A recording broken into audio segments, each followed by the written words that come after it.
Sira insha Allah kisembayo agambye nti Sheikh last ledwaje tusoma egamba nti raditu billahi rabba wa bil islami dina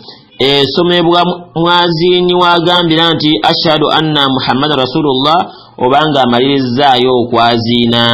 oba byonna bikola nga samona edwe egamba nti raditu billahi rabba wa bil islami dina وبمحمد صلى الله عليه وسلم نبيا ورسولا الدويو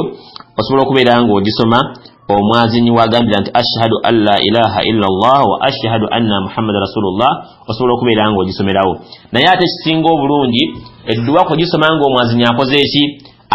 amalirizo okwazina batugamba nti no idha sami'tumul muadhdhin au idha sami'tumun nidaa faqulu mithla ma yaqulu al muadhdhin singa mubenanga muwulirizo okwazina ngo omwazini ayazina muddemu omwazini byayogera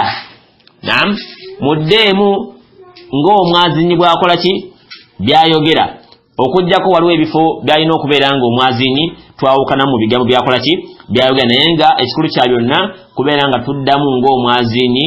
byakola ki byayogera okujja kugira la hawla wala quwwata illa billah la hawla wala quwwata illa billah mumbere efanako bwe tunolwa ensonga eyo edduwa eyo nnungi okujogera ate era okujogera mu makati w'ekigambo ekyo wagambira ashhadu kikirizibwa era tukina mbuzibu kubanga omwazini wabeera nga yazinira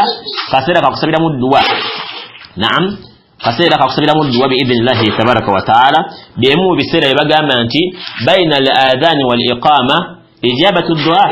wakati wo kwazina n'okukima esswala Allah tabaraka wa taala yanukulira wedduwa z'abantu biidhnillah nolwo ensonga ekirungi okubeera nga omuntu osaba baina al adhanaini wakati wo kwazina okw'emirundi ebiri amakulu nti wakati wo kwazina n'okukima esswala